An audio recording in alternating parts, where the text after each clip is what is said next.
Imagine walking into a job interview Okay. and just laying out every single reason you would be absolutely terrible at the role. Like a reverse interview. Exactly. You explicitly detail your personal limitations. You practically beg the hiring manager not to hire you. I mean, you basically hand them a comprehensive manual on exactly how and why you will fail in their specific corporate environment. Right. And then they hire you anyway. Wow.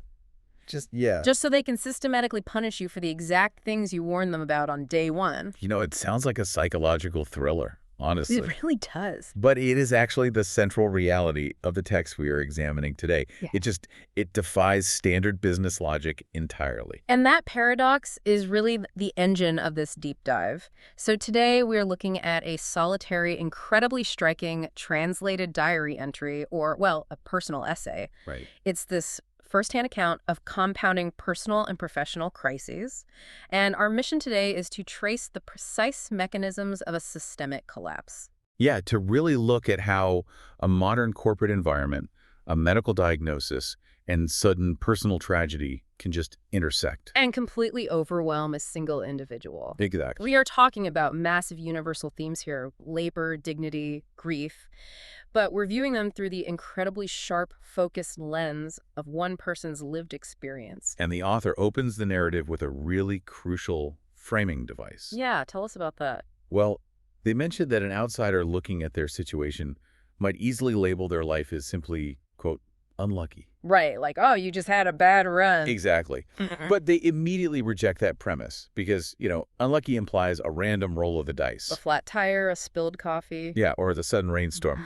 What we are analyzing here is not luck. It is a structural, relentless grinding down of a human being. It really is. Okay, let's unpack this. Because it's a cascading sequence of systemic failures where every single safety net turns out to be made of razor wire. It's a great way to put it. And the very first system to fail them is the medical system.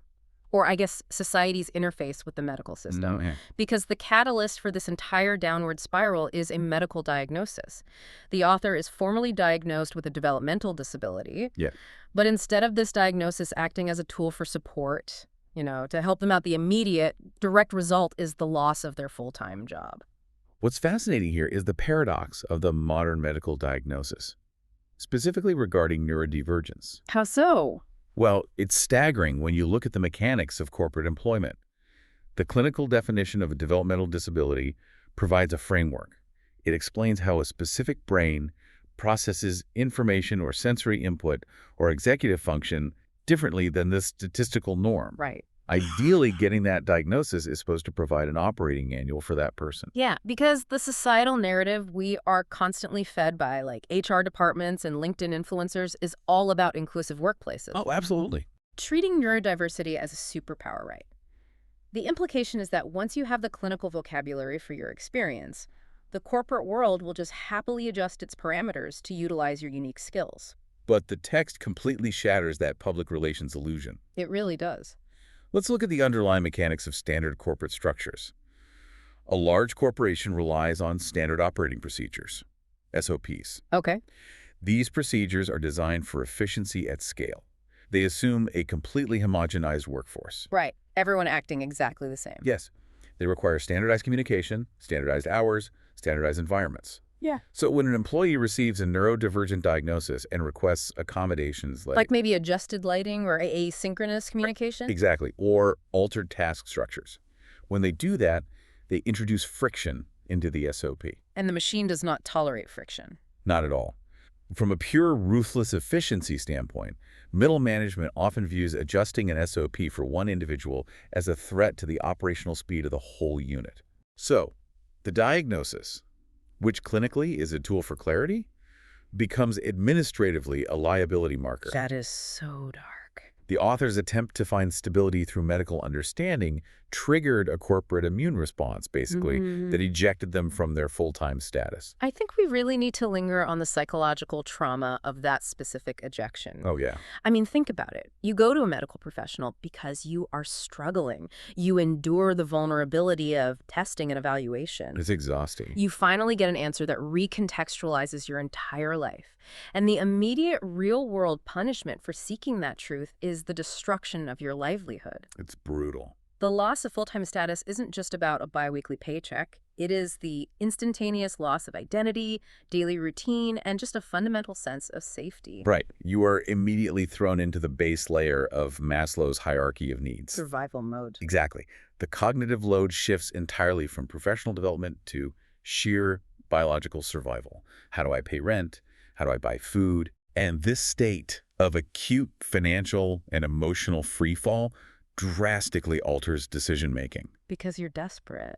When you are terrified and your self-esteem has just been professionally dismantled, your risk assessment capabilities are severely compromised. Which perfectly explains the author's next move. Yeah. Operating from this place of profound vulnerability, they transition from a structured, albeit hostile, corporate job into the chaotic, hidden economy of a friend's startup. Right. It seems like a lifeline, but it functions as a trap. The startup environment, as described in the text, is just a fascinating study in economic exploitation disguised as opportunity. Because it's a friend. Right. The author takes a role to help out a friend, but the remuneration is so far below a living wage, the author has to drain their own personal investment accounts just to afford to work there. That is the hidden economy right there. The author is essentially subsidizing the startup's existence with their own dwindling life savings. Yeah. They're literally paying for the privilege of producing labor. And it isn't just a financial drain either. It is a psychological meat grinder. Yeah, the text gets really intense here. The author details how regular update meetings transform into what they explicitly term public executions. And we hear about toxic meetings all the time, right? But the mechanics of a public execution in a corporate setting are very specific. Very. It's not just a boss being grumpy. No, it is a sociological dominance display. Uh-huh. In these meetings, the author's explanations are repeatedly interrupted and cut off. Their arguments are flatly denied mid-sentence. Just shut down completely. Exactly. The materials and hard work they bring to the table are rendered entirely useless in front of an audience. Wow. And this is a deliberate tactic. When management consistently invalidates a worker publicly, they aren't trying to improve the work product. What are they doing? They are establishing absolute hierarchy by dismantling the worker's professional dignity. It's like asking someone to help build a ship while you're actively drowning and the captain is charging you for the life jacket. That's a perfect analogy. And the fact that this is happening at a company run by a so-called friend just magnifies the betrayal. Oh, completely. It's like running a computer processor at 100% capacity just to keep the basic operating system from crashing. There's literally no RAM left for dealing with unexpected inputs. Right.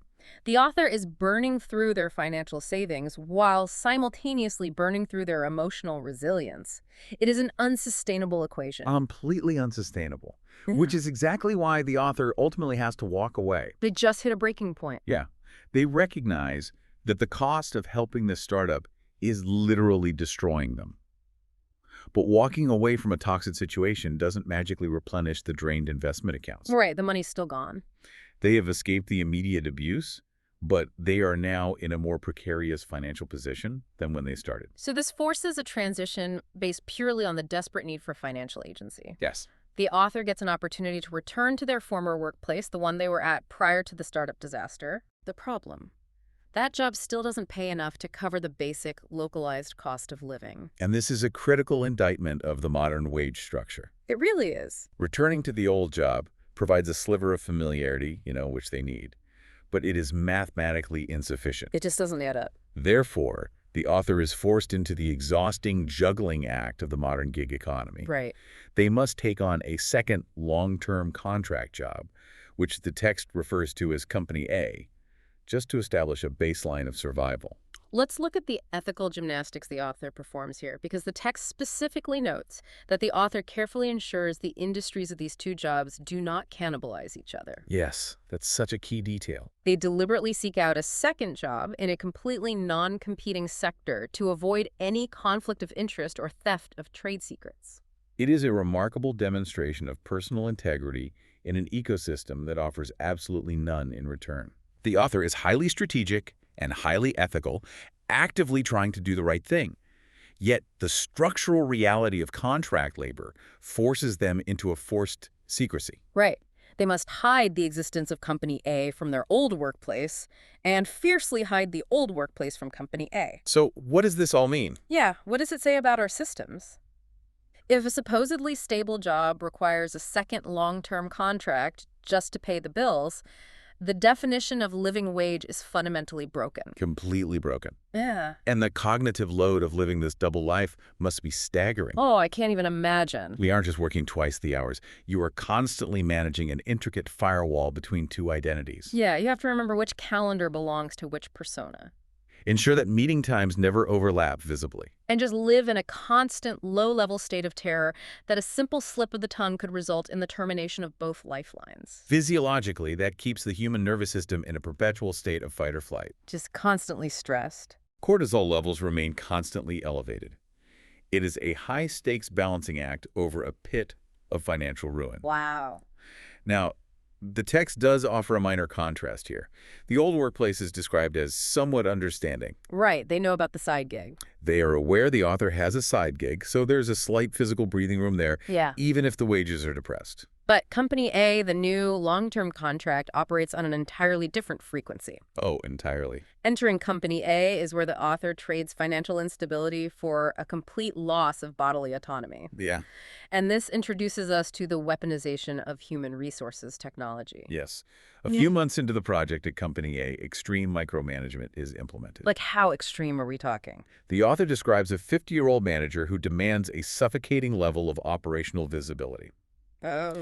The author is required to log their exact start time, log the exact minute they leave for lunch, log the exact minute they return, and log their end time. Every single minute. Every minute. And this is augmented by mandatory daily reports and further compounded by mandatory weekly reports. I am not familiar with the academic terminology for this kind of environment. What do organizational psychologists actually call this? Well, it is the modern manifestation of the panopticon. The panopticon. Right. The panopticon is an architectural concept designed by the 18th century philosopher Jeremy Bentham. Okay. It was originally a design for a prison. The concept is a circular building with student or inmate cells along the outer wall and a central watchtower in the middle. Right. I've heard of this. The genius and the horror of the design is that the central tower is backlit. The inmates can never tell if a guard is actually looking at them at any given moment. So because they might be watched at any second, they have to assume they're being watched at every second. Exactly. The surveillance is internalized. The inmates begin to police themselves. Wow. In the modern workplace, cloud-based attendance software acts as that central watchtower. Oh, that makes so much sense. The manager doesn't need to physically stand over the author's desk. The software mandates that the author constantly prove their presence and subservience to the system. Right. The manager is no longer managing the output or the quality of the intellectual work. They are managing the biological minutia of the author's physical existence. And the text reveals an even darker layer to this digital panopticon. Yes, it does. Because Company A ostensibly uses this cloud-based software to ensure compliance with labor laws, specifically to prevent illegal unpaid overtime. Right. That's the stated purpose. But the author is explicitly instructed by management to falsify their clock-out times. Unbelievable. They are ordered to manipulate the system so it never generates overtime pay.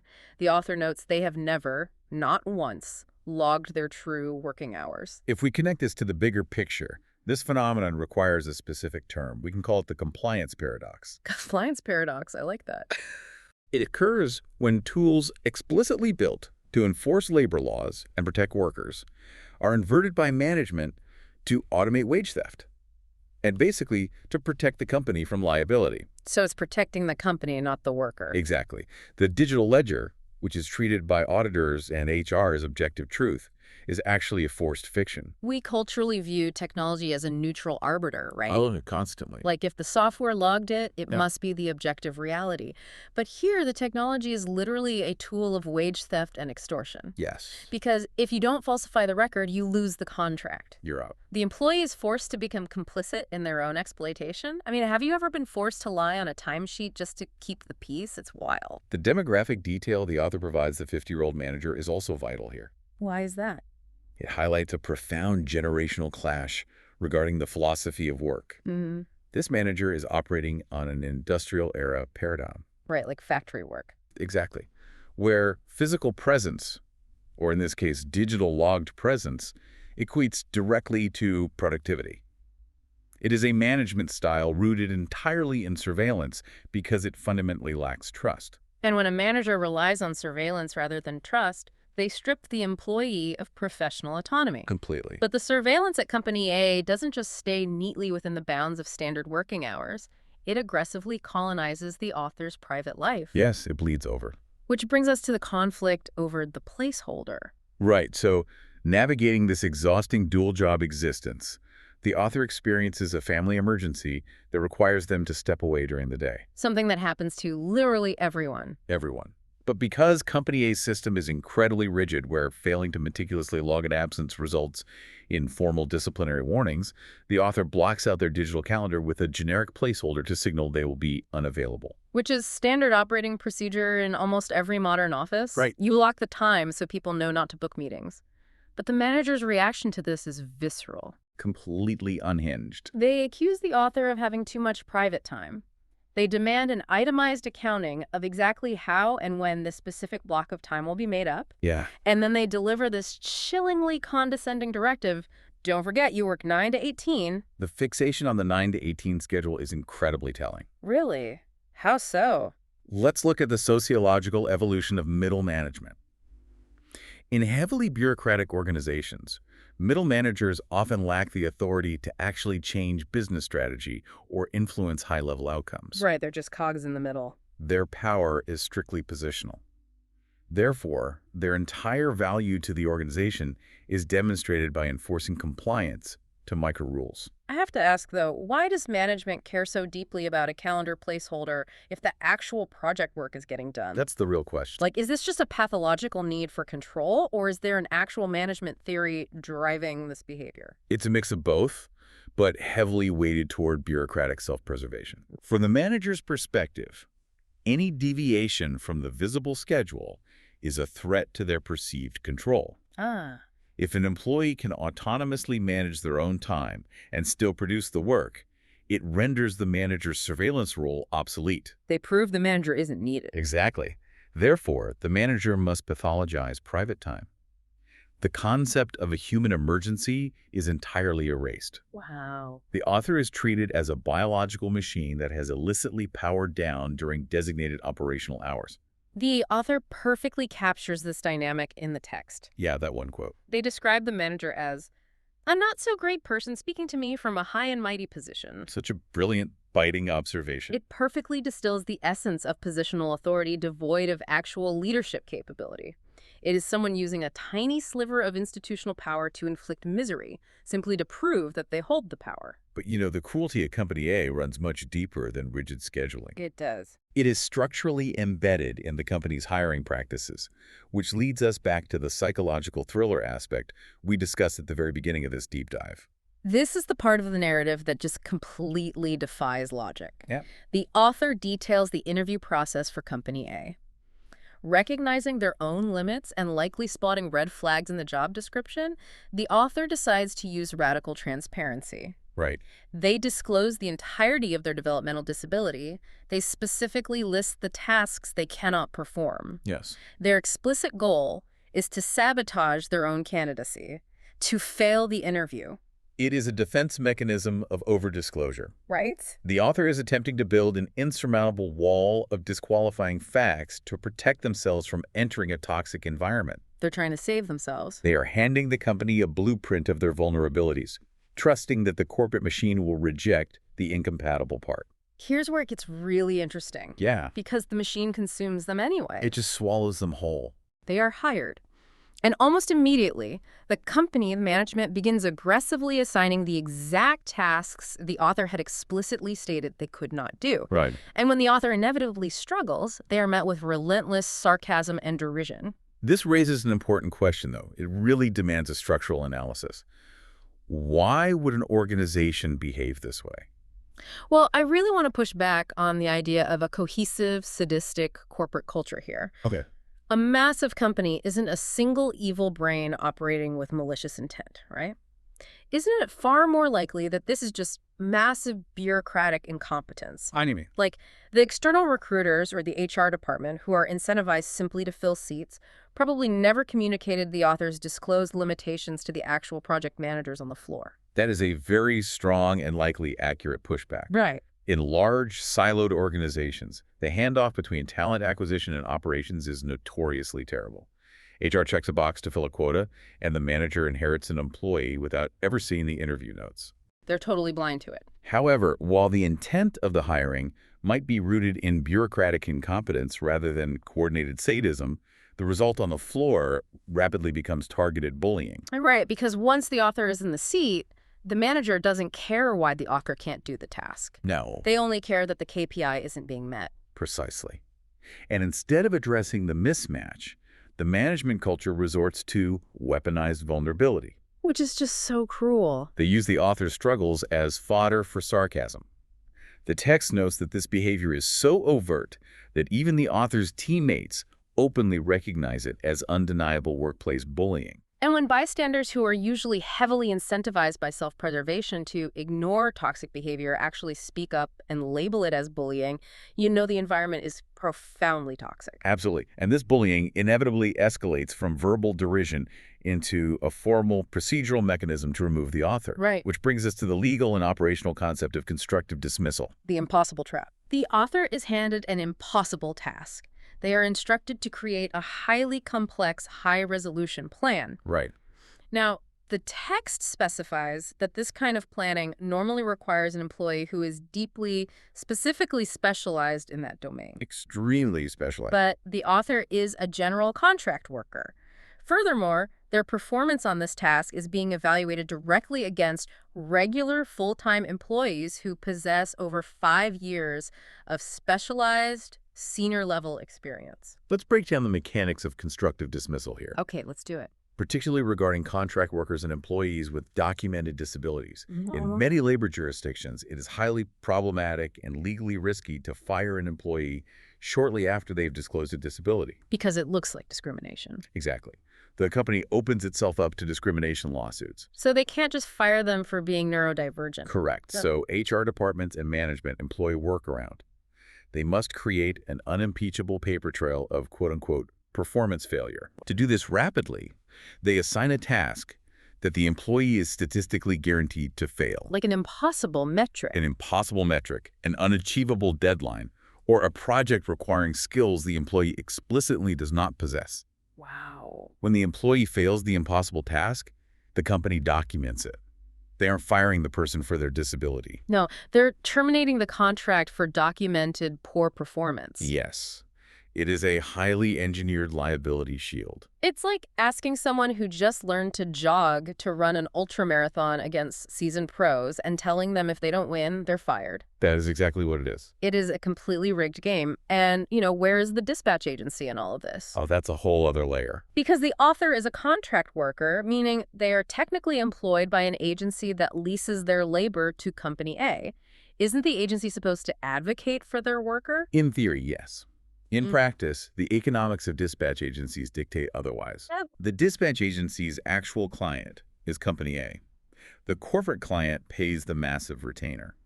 The contract worker is merely the inventory. Ah. The text illustrates this perfectly.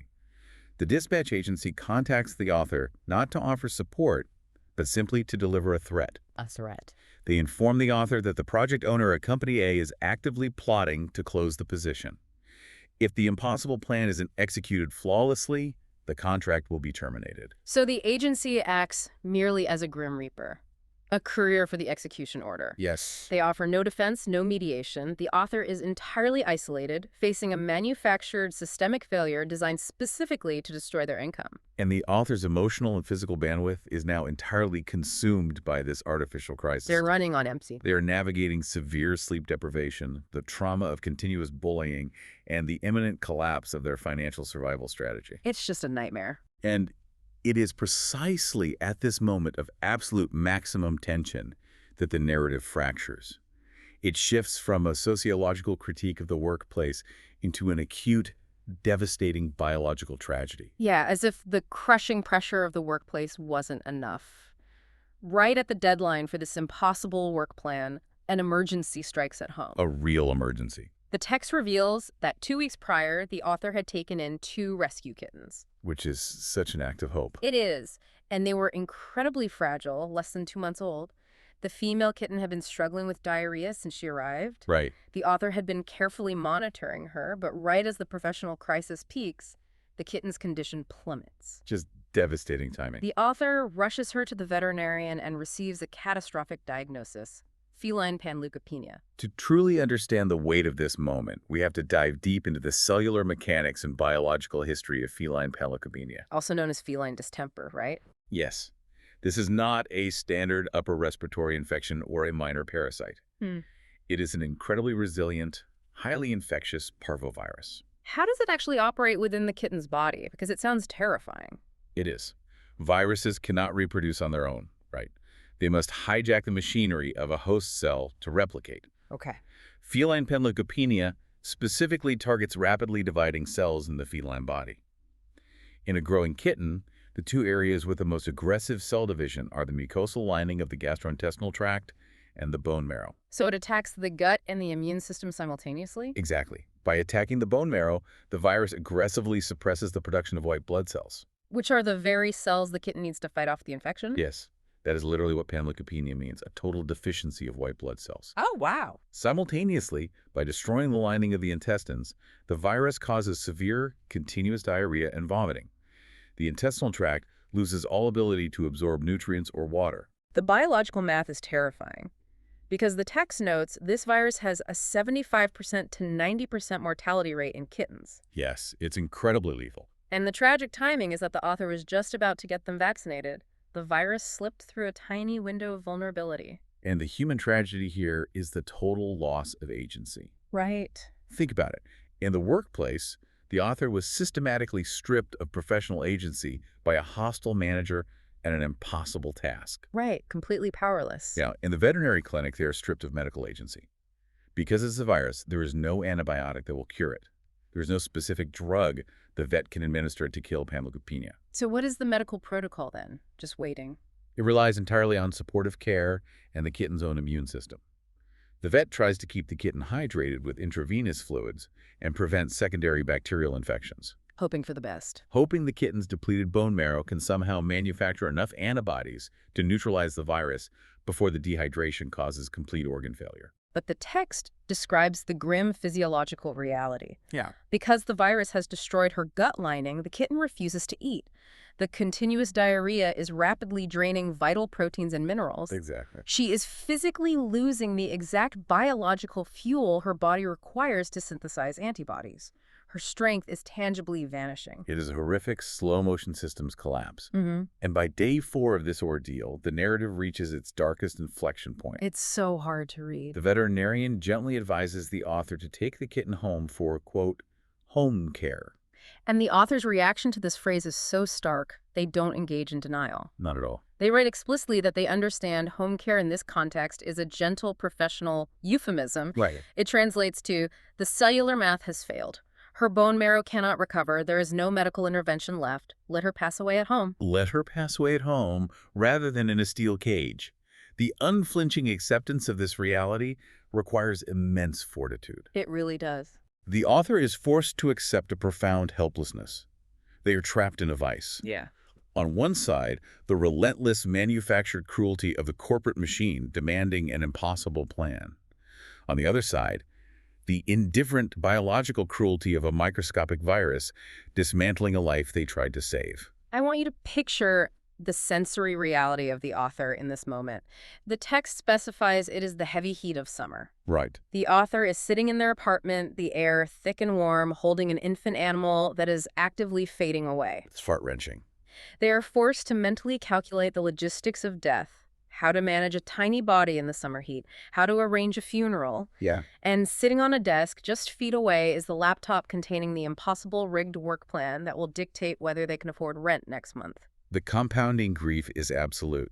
The two spheres of existence, the professional and the personal, have both completely collapsed simultaneously. Right at the same time. It is this total convergence of systemic failure and natural tragedy that drives the author to a profound philosophical conclusion.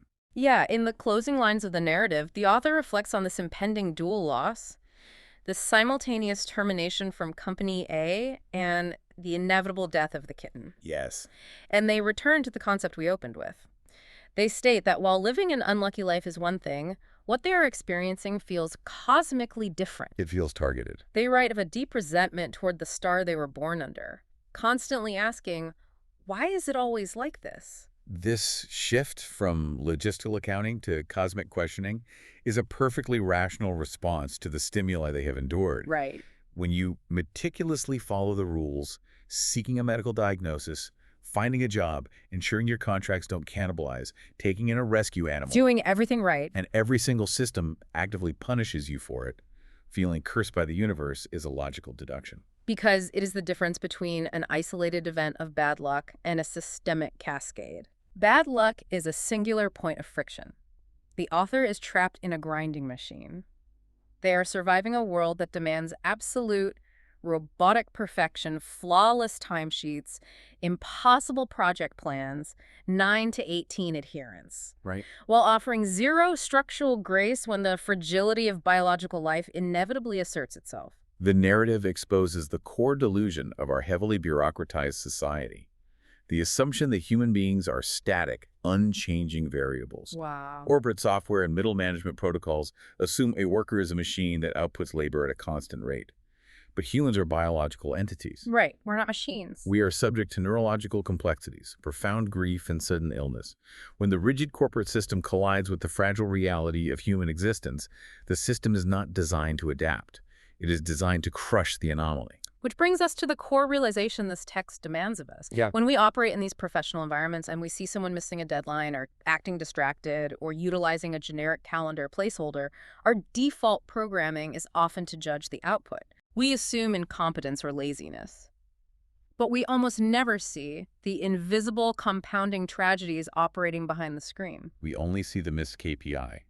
We do not see the depleted savings account, the predatory dispatch agency, the discriminatory hiring process, or the dying kitten. We miss all of it. The resilience demonstrated by the author, not just in surviving this confluence of nightmares, but in documenting the structural mechanics of their suffering with such clarity, is a vital testament to the unseen burdens carried by the modern workforce. It challenges us to look past the superficial metrics and understand the intense, often agonizing friction of the machinery producing that labor. It demands that we acknowledge the structural violence embedded in systems that penalize vulnerability. And that leaves us with a critical question to consider as you step back into your own professional ecosystem. Yeah. The next time you encounter a rigid corporate policy, a new piece of attendance software, or a manager obsessed with a calendar placeholder, ask yourself, who is this tool actually designed to protect, and whose fundamental humanity is it quietly engineered to erase? If we continue to build and defend systems that are entirely incapable of accommodating the sudden,